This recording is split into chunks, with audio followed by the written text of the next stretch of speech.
안녕하세요. 오늘은 흥미로운 자료, 안내문, 음용법과 명현 반응, 이걸 좀 같이 보려고요. 이 따뚜릅이라는 걸 관절염 개선 목적으로 드실 때 어떻게 먹어야 하는지, 또 먹는 중에 나타날 수 있는 여러 몸의 변화, 소위 호전 반응이라고 하죠.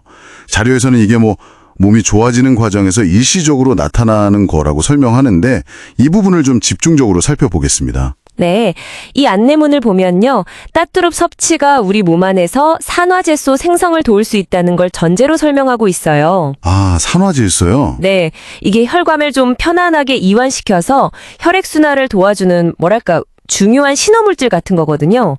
그래서 이 안내서는 그 산화질소가 어떻게 작용하는지, 또 가장 효과적으로 섭취하려면 어떻게 하는지, 그리고 복용 중에 어떤 반응들을 좀 예상할 수 있는지 그런 걸 상세하게 다루고 있더라고요. 그렇군요. 오늘 그 핵심 내용만 좀 뽑아서 명확하게 정리해드릴까 합니다. 좋습니다. 그럼 가장 기본적인 복용법부터 한번 짚어볼까요? 보니까 처음에는 하루에 2번, 아침, 저녁 식전에 시작하라고 되어 있네요. 그러다가 한 일주일 정도 지나서 몸이 괜찮다 싶으면 하루 3번으로 늘리는 시기고요. 네, 맞아요. 그리고 따뜻한 물 한 300에서 500ml 정도 거기에 타서 마시는 게 좋다고 하고요. 아, 물 양도 꽤 되네요. 네. 이게 공복에 먹으면 흡수가 더 잘 된다, 이런 말도 있는데 위가 좀 약하신 분들은 식후에 드셔도 괜찮다고 하네요. 네, 그렇죠. 속이 불편하면 굳이 공복을 고집할 필요는 없다고 봐요. 그리고 아까 말씀하신 것처럼 정말 중요한 부분, 물을 충분히 마셔야 한다는 걸 아주 강조하고 있습니다. 맞아요. 그 이유가 우리 몸의 70%가 물이고 또 염증 같은 걸 배출하려면 물이 꼭 필요하기 때문이라고 설명하죠. 바로 그겁니다.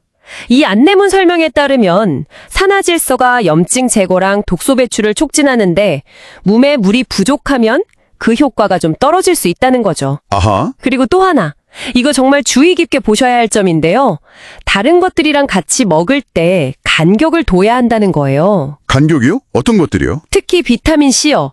이거랑은 최소 1시간에서 2시간 간격을 두라고 되어 있어요. 아, 비타민 C랑요? 왜죠? 비타민C가 산화질소를 좀 빨리 분해할 수 있다. 그런 이유 때문이라고 하네요. 그렇군요. 이건 정말 몰랐네요. 네. 그리고 일반적인 다른 영양제는 1시간, 병원에서 처방받은 약과는 2시간 정도 간격을 두는 걸 권장하고요. 아, 심지어 구강청결제나 제산제 같은 것도 산화질소 생성에 영향을 줄 수 있어서 이것도 가급적 피하거나 아니면 한 2시간 정도 간격을 두는 게 좋다고 안내합니다. 생각보다 신경 쓸 게 많네요.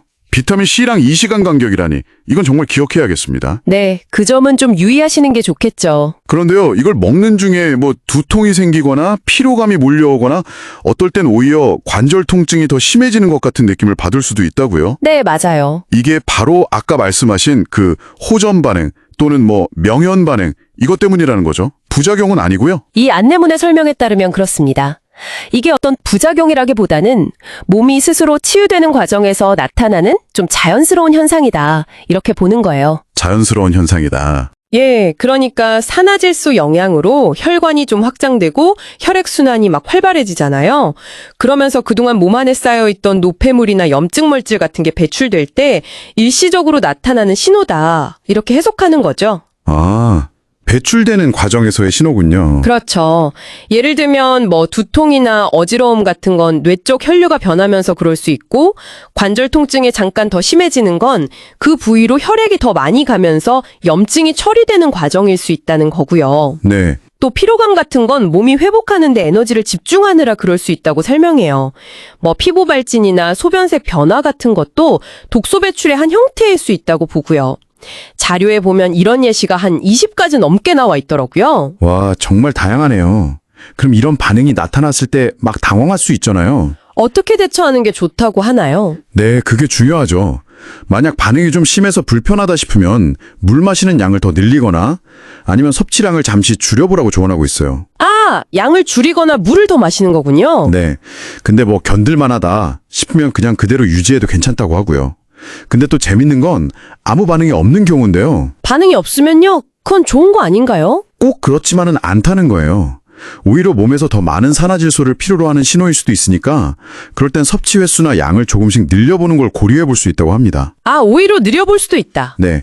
그러니까 결국 핵심은 자기 몸 상태를 잘 관찰하면서 조절하는 거죠. 세심하게요. 그러고 보니 이 자료에서 복용 전후의 몸 상태를 좀 기록해두는 것도 좋다고 권장하고 있네요. 맞아요. 나중에 이렇게 비교해보면 아, 정말 좋아졌구나 하고 변화를 더 확실히 느낄 수 있을 거다. 뭐 이런 의미겠죠? 네, 그렇죠. 사람마다 반응도 다르고 또 개선되는 속도도 제각각일 테니까요. 자신의 변화 과정을 좀 기록하고 관찰하는 건 분명히 도움이 될 수 있습니다.